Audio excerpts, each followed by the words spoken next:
प्रभु यीशु मसीह के जलाली और सामर्थी नाम में आज दिनांक 13 सितंबर दिन बुधवार को हम आप सब श्रोताओं का हार्दिक स्वागत करते हैं। आज के दिन के लिए जो वचन है लिया गया है मरकुस रचित सुसमाचार उसका 10 अध्याय 49 पद। वचन कहता है, तब यीशु ने ठहर कर कहा, उससे बुलाओ। और लोगों ने उस अंधे को बुलाकर उससे कहा, ढाढ़स बाँध, उठ, वह तुझे बुलाता है। प्रियो, बरतिमाई को लोगों के दो समूह मिले।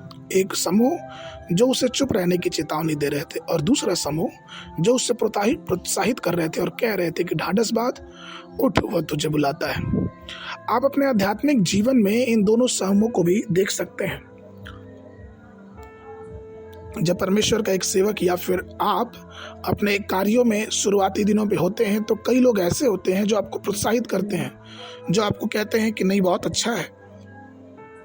लेकिन वहीं पे कुछ ऐसे लोग होते हैं जो आपको हतोत्साहित कर देते हैं, आपकी बातों को ये कहते हैं कि नहीं, ये तो बर्बाद करने वाली चीज़ है, ये तो बेकार है, कोई मतलब नहीं है सब चीज़ों का, और वो आपको कभी अच्छा सलाह नहीं देते हैं। और इसी विषय में एक दिलचस्प कहानी ये है कि एक राजकुमार जो युद्ध में हार गया, जिस सम्राट ने उस राजकुमार में विजय पाया, उसने राजकुमार को आज़ाद करने के लिए एक शर्त रखी। वह कहा कि मैं तुम्हें आज़ाद कर दूंगा, लेकिन तुमको काम ये करना है कि एक पानी से भरा हुआ गिलास 1 मील तक लेके जाना है और पानी का एक बूंद भी जमीन पर नहीं गिरना चाहिए। और राजा ने उसे उस गिलास, पानी का गिलास दे दिया और उससे कहा कि 1 मील पैदल चल के जाओ। राजा साहब ने उस रास्ते के किनारे 2 गुटों को रख दिया। एक किनारे के लोग उस राजकुमार की बड़ी बुराई कर रहे थे, कह रहे, तुम तो राजकुमार हो के देखो तुम्हारी क्या हालत हो गई, अरे तुम तो इतने बड़े आदमी थे फिर भी देखो तुम्हारी क्या हालत, उसका उपहास कर रहे थे। दूसरे तरफ के लोग उसका जयजयकार कर रहे थे कि नहीं, तुम राजकुमार हो, तुम ये कर सकते हो। और राजकुमार जो था अपने हाथ में वो कप में पानी लिए हुए आगे बढ़ता गया और उसने बहुत धैर्यता से 1 मील की दूरी तय कर ली। उसे फिर राजा के पास लाया गया और राजा साहब ने पूछा कि इस दूरी के दौरान तुमने किधर अपना ध्यान रखा था, किधर, नकारात्मक बातों की तरफ कि सकारात्मक बातों की तरफ। उस राजकुमार ने बड़ी विनम्रता से कहा कि राजा साहब, जब मुझे ये मालूम था कि मेरा जीवन इस कप के पानी पे टिका हुआ है तो मेरी बातें ना तो सकारात्मक लोगों की तरफ थी और ना तो नकारात्मक लोगों की तरफ थी। मेरा ध्यान ये था कि इस कप में इस पानी की एक एक बूंद से मेरा जीवन बनेगा। तो मैं अपना पूरा ध्यान इस कप पे बनाए रखा था और अपने मार्ग पर रखा था कि मैं कहीं अपने मार्ग से बिचलूँ नहीं और सीधे सीधे मार्ग लेके 1 मील की दूरी तय करूं। इस प्रकार से राजा को बहुत खुशी हुई और उसने उसको छोड़ दिया।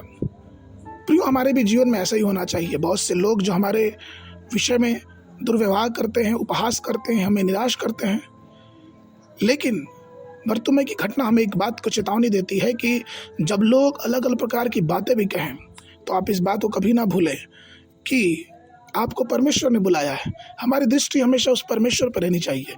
जीवन की विषम परिस्थितियों पे भी, जीवन की तरह तरह की बातों के बावजूद भी हमारा ध्यान उस परमेश्वर पर रहना चाहिए, क्योंकि वो परमेश्वर हमारे लिए अपने दूतों को भेज के हमारी अगुवाई करता है।